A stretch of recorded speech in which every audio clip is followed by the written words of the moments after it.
दोस्तों, India, China और America के बीच ट्रेड वार का मामला क्या है?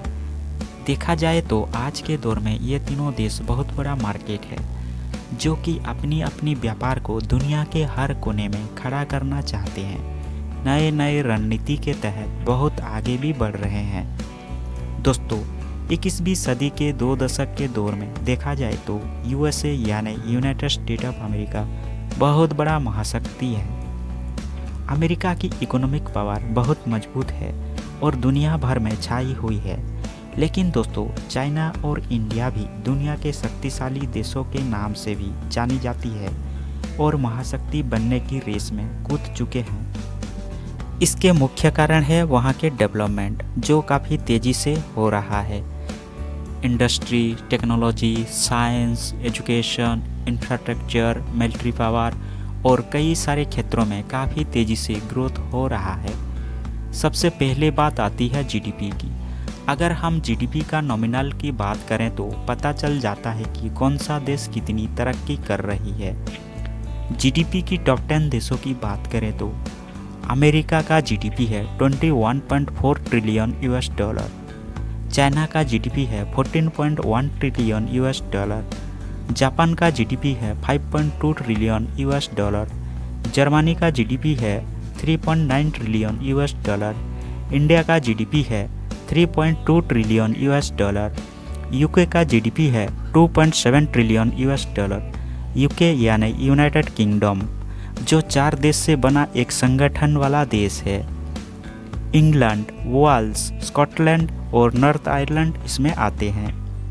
फ्रांस का जीडीपी है 2.7 ट्रिलियन यूएस डॉलर, इटली का जीडीपी है 2 ट्रिलियन यूएस डॉलर, ब्राज़ील का जीडीपी है 1.8 ट्रिलियन यूएस डॉलर, कनाडा का जीडीपी है 1.7 ट्रिलियन यूएस डॉलर। और हमारे मुख्य पड़ोसी देशों की बात करें तो बांग्लादेश का जीडीपी है 317 बिलियन यूएस डॉलर और पाकिस्तान का जीडीपी है 284 बिलियन यूएस डॉलर। देखा जाए तो इंडिया की महाराष्ट्र का जीडीपी है 400 बिलियन यूएस डॉलर है। तो दोस्तों, थोड़ा इतिहास की बात करें तो अंग्रेज़ों से इंडिया को 1947 के अगस्त महीने में आज़ादी मिली, लेकिन धर्म के आधार पर इंडिया 2 मुल्क में बंट गया। अगस्त 14 को पाकिस्तान और अगस्त 15 को इंडिया 2 देश बन गए। रही बात बांग्लादेश की, पहले पाकिस्तान का एक हिस्सा था जो कि ईस्ट पाकिस्तान के नाम से जाना जाता था। आज़ादी के बाद जहां पाकिस्तान की हालत बेहतर दिखाई दे रहा था, तो इंडिया की हालत उतना ही अच्छा नहीं था, यानी कई मामले में पाकिस्तान इंडिया से बेहतर दिखाई दे रहा था।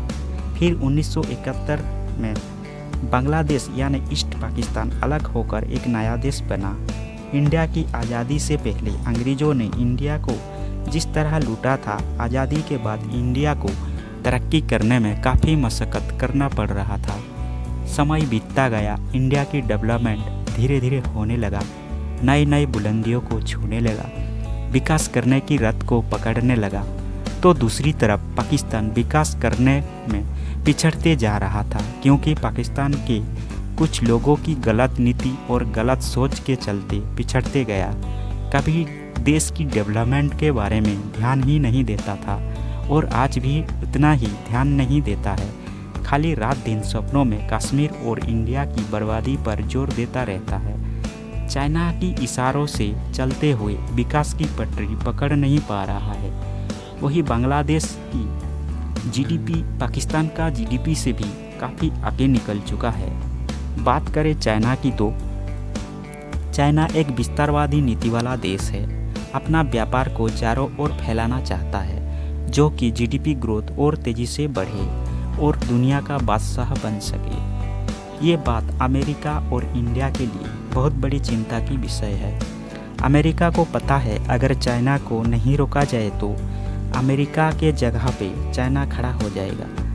इसीलिए अमेरिका ने भी चाइना को घेरने के लिए कई सारे कदम उठा रहा है।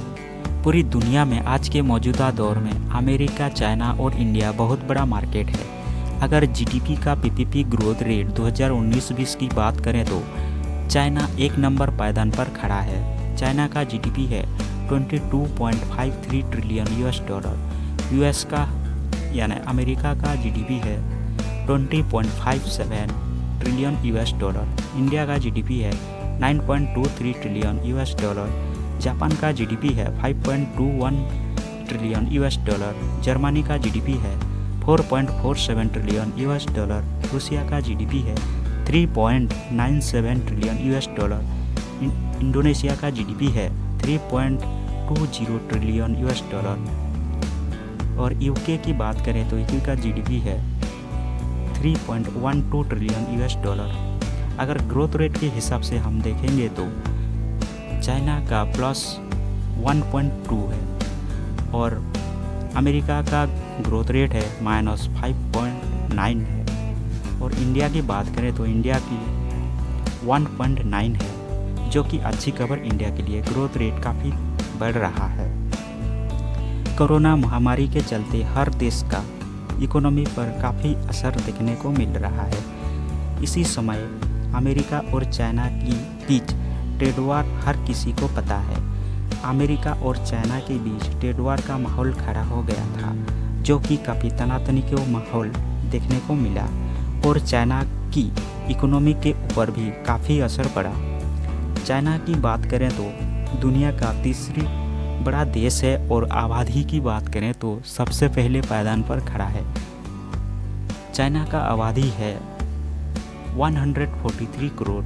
इंडिया की आबादी है 138 करोड़। अमेरिका की आबादी है 33 करोड़। इंडोनेशिया की आबादी है 27 करोड़। पाकिस्तान का आबादी है 22 करोड़। बांग्लादेश की आबादी है 16 करोड़। अगर बात करें तो एरिया के हिसाब से तो रूसिया सबसे बड़ा देश है। रूसिया के बाद आता है कनाडा, उसके बाद आता है चाइना, चाइना के बाद आता है अमेरिका, अमेरिका के बाद आता है ब्राज़ील, ब्राज़ील के बाद आता है ऑस्ट्रेलिया, ऑस्ट्रेलिया के बाद आता है इंडिया। अगर हमारी पड़ोसी देश की बात करें पाकिस्तान की तो वो 34 नंबर पे आता है और बांग्लादेश 94 पायदान पर आता है। तो दोस्तों इंडिया, चाइना और अमेरिका ये तीनों देश एरिया के हिसाब से भी बड़े हैं और आबादी भी बहुत ज़्यादा है। जिस देश जितना बड़ा होगा तो कई सारे प्राकृतिक संसाधन भी मिलेगा और आबादी ज़्यादा होगा तो सही तरीके से सब लोग काम करने लगेंगे तो देश की तरक्की पक्की है। जैसे कि अमेरिका, चाइना और इंडिया। आगे बढ़ते हैं ट्रेड वार के विषय में। अमेरिका, चाइना और इंडिया दुनिया के बहुत बड़ा मार्केट है। अमेरिका कतई नहीं चाहता कि चाइना सबसे आगे बढ़े, अच्छी ग्रोथ करे। अगर चाइना को नहीं रोका जाए तो अमेरिका से चाइना बहुत आगे बढ़ जाएगा और अमेरिका जगह पर चाइना खड़ा हो जाएगा। इसीलिए अमेरिका चाइना को रोक कर रखने के लिए चारों ओर घेर कर दबाव बनाने की कोशिश करता रहता है, क्योंकि चाइना की रवैया खतरनाक होता है और नुकसान भी। लेकिन अमेरिका इंडिया को खतरा महसूस नहीं करता है, क्योंकि इंडिया एक शांति प्रिय वाला देश है, एक पीसफुल कंट्री है और विश्व मंच पर इंडिया शांति के लिए एक अहम रोल निभाता है। बात करें चाइना की तो चाइना का पूरा पता है कि अमेरिका की जीडीपी ग्रोथ रेट ज़्यादा नहीं बढ़ रहा है, धीरे धीरे घट भी रहा है, लेकिन इंडिया की ग्रोथ रेट काफ़ी तेज़ी से बढ़ रहा है। इसीलिए चाइना को भी डर सता रहा है और नहीं चाहता कि चाइना के पड़ोस में कोई देश यानी इंडिया चाइना से आगे बढ़े, इकोनॉमिक ग्रोथ करे। चाइना इंडिया को रोक कर रखने के लिए तरह तरह की स्ट्रेटजी या नीति अपनाता रहता है और इंडिया को डाइवर्ट करने के लिए कोशिश करता रहता है। कभी सीमा विवाद के माहौल में दखल देता है तो कभी इंडिया के पड़ोसी देशों को लालच दिखाकर अपनों ओर खींच लेता है और वहां अपनी अड्डा भी बना लेता है। तो कभी इंडियन ओशन में इंडिया को घेरने के लिए कोशिश करता रहता है। चाइना की व्यापार की बात करें तो चाइना की एक्सपोर्ट गुड जो है 2.50 ट्रिलियन यूएस डॉलर है और अमेरिका का 1.66 ट्रिलियन यूएस डॉलर है और इंडिया का 30 बिलियन यूएस डॉलर है। इंडिया का इसीलिए काम है कि दूसरे देशों के साथ व्यापार करने से पहले अपनी ज़रूरतें को पूरा करके आत्मनिर्भर होने के लिए जोर देता है। तो चाइना मैन्युफैक्चरिंग सेक्टर में काफ़ी ज़्यादा ग्रोथ कर रहा है, 94.3% है। वही अमेरिका की 74.8% है। तो अंदाज़ा लगा सकते हैं चाइना मैन्युफैक्चरिंग सेक्टर में बहुत बढ़ावा दे रहा है। चाइना की नज़र खासकर गल्फ कंट्री यानी खाड़ी देशों के ऊपर है, यानी UAE, Iraq, Saudi Arabia, Kuwait, कतार, बहरीन और ओमान के ऊपर। ये खाड़ी देशों से चाइना लगभग 75% से भी ज़्यादा पेट्रोलियम इंपोर्ट करता है, अपनी ज़रूरतें को पूरा करता है। और दूसरी नज़र है दुनिया के दूसरे बड़ी कंटिनेंट यानी अफ्रीका पर। भले ही अफ्रीकन देश गरीबी और पिछड़ते हुए देशों के नाम से जानी जाती है, लेकिन वहाँ तरह तरह के प्राकृतिक संसाधन से भरपूर है। अमेरिका यूरोप के देशों के साथ ज़्यादा व्यापार करता है, क्योंकि यूरोप के देश काफ़ी अमीर वाले देश होते हैं और फ़ायदा ज़्यादा मिलता है। अफ्रीका के देश गरीब और पिछड़ा हुआ देश है, जो कि फ़ायदा उतना ज़्यादा नहीं मिलता है। इसीलिए अमेरिका अफ्रीकन कंट्रीज़ के साथ व्यापार ना के बराबर करता है और अमेरिका से काफ़ी दूर भी है। लेकिन चाइना की सोच थोड़ा अलग है। इंडिया से अफ्रीका देश चाइना के दूरी से कम दूरी होती है। इससे पहले इंडिया अफ्रीका में मार्केट जमाने से पहले चाइना अफ्रीका में अपनी पकड़ मजबूत करना चाहता है। जहां अमेरिका अफ्रीका में व्यापार करना इंटरेस्ट नहीं देता है, ठीक उसी तरह इंडिया भी उतना इंटरेस्ट नहीं देता है। तो चाइना खाड़ी देशों और अफ्रीकन देशों के साथ ज़्यादा से ज़्यादा व्यापार करने के लिए कई सारे प्रोजेक्ट पर काम कर रहा है। दोस्तों, देश विदेश की एक्सपोर्ट इंपोर्ट ज़्यादातर सी रूट यानी समुद्री मार्ग से अच्छा और ज़्यादा भी होता है। जो देश समुद्री मार्ग से जुड़ा है, उसी देश की व्यापार ज़्यादा से ज़्यादा अच्छा रहता है और काफ़ी बेहतर भी होती है, क्योंकि कार्गो शिप में बड़े बड़े सामान कंटेनर या ज़्यादा से ज़्यादा सामान पहुंचा जाता है। तो हम मेन टॉपिक पे आते हैं। चाइना पड़ोसी देशों के साथ अच्छा दोस्ती नहीं रखता है, खासकर India, Taiwan, Hong Kong, Vietnam, Philippines और जापान के साथ। इन्हीं देशों के ऊपर चाइना अपनी दादागिरी दिखाता है और डराने की कोशिश करता रहता है। चाइना एक तरफ जहां इंडिया के लद्दाख के अक्साई चीन और अरुणाचल प्रदेश को अपना हिस्सा मानता है, तो दूसरी तरफ हांगकांग और ताइवान को भी अपनी हिस्सा मानता है और डरा के दखल देने की कोशिश बार बार करता रहता है।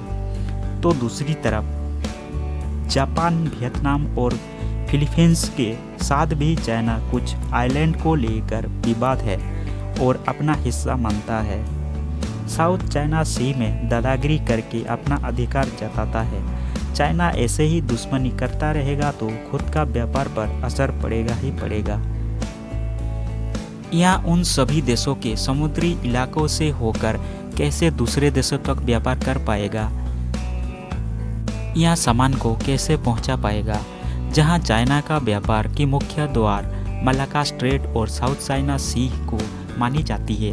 अगर ये रास्ते को ब्लॉक कर दिया जाए या ब्लॉक हो जाती है तो चाइना की बैंड बज जाएगी और काफ़ी नुकसान उठाना पड़ेगा, क्योंकि ये एरिया में ताइवान, वियतनाम, फिलीपींस, सिंगापुर जैसे देश हैं और इंडिया, अमेरिका की कई सारे मिलिट्री बेस हैं जो कि हर वक्त नज़र रखते हैं। इसीलिए चाइना अपना व्यापार को और बढ़ाने के लिए इन्हीं सभी देशों की नज़रों से बचने के लिए दूसरा विकल्प ढूंढ रहा है और ढूंढकर काम चालू भी कर दिया है, जिसका नाम है CPSC प्रोजेक्ट। तो दोस्तों, CPSC प्रोजेक्ट की मुख्य कारण जान लेते हैं। CPSC यानी China Pakistan economic corridor, China की दोस्त यानी पाकिस्तान में ये प्रोजेक्ट बन रहा है और पाकिस्तान भी सोच रहा है ये प्रोजेक्ट के तहत पाकिस्तान ज़्यादा विकास कर पाएगा।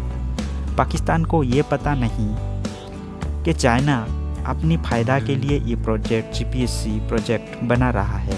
तो जान लेते हैं और विस्तार से।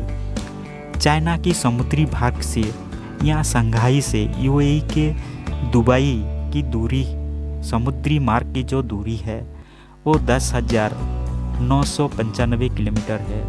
कार्गो शिप 10 नॉट्स के स्पीड से लगभग 23 दिन तक पहुंचने में लग जाता है। ठीक उसी तरह सऊदी अरेबिया के बड़े बंदरगाह जिद्दा की दूरी 12,145 किलोमीटर है और कार्गो शिप में पहुंचने में 27 दिन का सफ़र तय करना पड़ता है। बात करें अफ्रीकन देश केनिया और तंजानिया की दूरी 11,523 किलोमीटर है, जो कि 25 दिन तक पहुंचने में समुद्री मार्ग की सफ़र करना पड़ता है।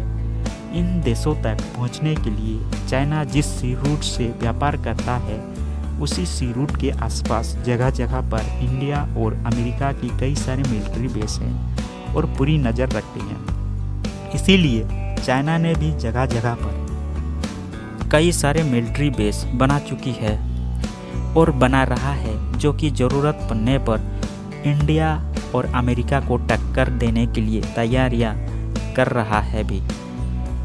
साउथ चाइना सी में मिलिट्री बेस बनाने के लिए एक आर्टिफिशियल आइलैंड भी चाइना बना लिया है। हाँ, अमेरिका का कई सारे बेस हैं, जैसे कि फिलीपाइंस, सिंगापुर और ब्रुनई में। इंडिया के मिलिट्री ने भी वियतनाम में जॉइंट मिलिट्री एक्सरसाइज और पेट्रोलिंग करते रहते हैं। इंडिया की कंपनी ओएनजीसी वियतनाम के साथ एक डील के तहत वियतनाम के समुद्री इलाकों में पेट्रोलियम की खोज के लिए काम कर रही है, जो कि चाइना के लिए बहुत बड़ी सरदर्द का विषय बना हुआ है। इसी डील को विरोध भी कर रहा है। इंडिया की दोस्ती सिंगापुर से भी काफ़ी अच्छा है। सिंगापुर की एयरफोर्स को बेंगलोर में ट्रेनिंग दी जाती है। सिंगापुर एक छोटा देश है, इसीलिए एक डील के तहत ओडिशा के चांदीपुर में सिंगापुर को मिसाइल टेस्ट और रॉकेट लॉन्चिंग करने के लिए अनुमति मिली है, जो कि सिंगापुर अपना मिसाइल टेस्ट और रॉकेट लॉन्चिंग कर सकता है। ये डील दोनों देशों की संबंध को और मजबूत करती है। चाइना की कार्गो शिप सिंगापुर के समुद्री इलाकों से होकर गुजरती है। चाइना ने भी चालाकी से कई जगह पर कई सारे बेस बना लिया है। Cambodia, Myanmar, Bangladesh, Sri Lanka, Maldives, Pakistan, Djibouti, Kenya और तंजानिया में कई बेस बना चुकी है। हाँ, हाल ही में म्यांमार, बांग्लादेश, श्रीलंका और मालदीव का चाइना का जो बेस का डील है वो थोड़ा अंतर देखने को मिल रहा है, जो कि इंडिया के लिए काफ़ी अच्छी खबर है। चाइना की चाल को समझकर इंडिया ने भी कई जगह पर अपना बेस बना लिया है, जैसे कि मॉरिशस, सिसिलिस, ओमान के जो दकुम है और मस्कट, ईरान के चाबहार। इंडिया अफ्रीका में अपनी पकड़ मजबूत करने के लिए मोजाम्बिक और माडागास्कर में बेस बनाने की प्रोजेक्ट पर काम चल रही है। अपने ही आइलैंड अंडमान निकोबार में तो हमारी तीनों सेना की बेस है, जो कि मलाक्का स्ट्रेट और आसपास की एरिया को पूरी निगरानी किया जाता है, जो कि चाइना का हर हलचल को पता लग जाता है।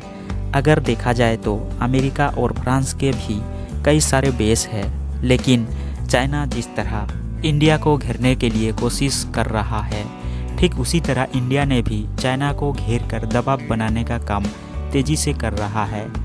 तो चाइना सीपीसी प्रोजेक्ट के तहत व्यापार को और तेज़ी से बढ़ाने का काम कर रहा है। पाकिस्तान की ग्वादर बंदरगाह को चाइना डेवलप करके ग्वादर से चाइना के पश्चिमी भाग यानी कास्कर तक एक कॉरिडोर बना रहा है। अगर देखा जाए तो चाइना की पूरा डेवलप पूर्वी भाग में है और पश्चिमी भाग में कुछ भी नहीं है। तो पूर्वी भाग से कई सारे कंपनी को पश्चिमी भागों में शिफ्ट करना चाहता है। फिर हर सामान को कास्गर से कॉरिडोर के जरिए ग्वादर तक पहुंचा जा सकता है, जो कि पहुंचाने में कम से कम 1 दिन का समय लगेगा। ग्वादर बंदरगाह से खाड़ी देशों का दूरी 3 दिन समय लगता है। और अफ्रीका से भी ग्वादर बंदरगाह की दूरी कम है, महज 9 दिन तक समय लगता है। जहां चाइना से समुद्री मार्ग की दूरी ज़्यादा होता था, यानी 20 से 25 दिन तक मलाक्का स्ट्रेट होते हुए खाड़ी देश और अफ्रीका देशों तक पहुंचने में लग जाता था। अगर ग्वादर बंदरगाह से व्यापार किया जाए तो वो दूरी घटकर कम हो जाएगा और जल्दी पहुंचा जा सकेगा, यानी 20 से 25 दिनों में लगता था, उसके बदले में महज 3 से 5 दिनों में पहुंचा जा सकेगा। इससे समय का बचत होगी और जल्दी से जल्दी पहुंचा जा सकेगा, जो कि शिपिंग का समय और कॉस्ट भी कम हो जाएगा। देखा जाए तो उन सभी देशों के नज़रों से भी बचा जा सकेगा, जो कि दुश्मनी का मोड़ लेना पड़ता था। इसीलिए चाइना CPSC प्रोजेक्ट को ज़्यादा इम्पोर्टेंट दे रहा है।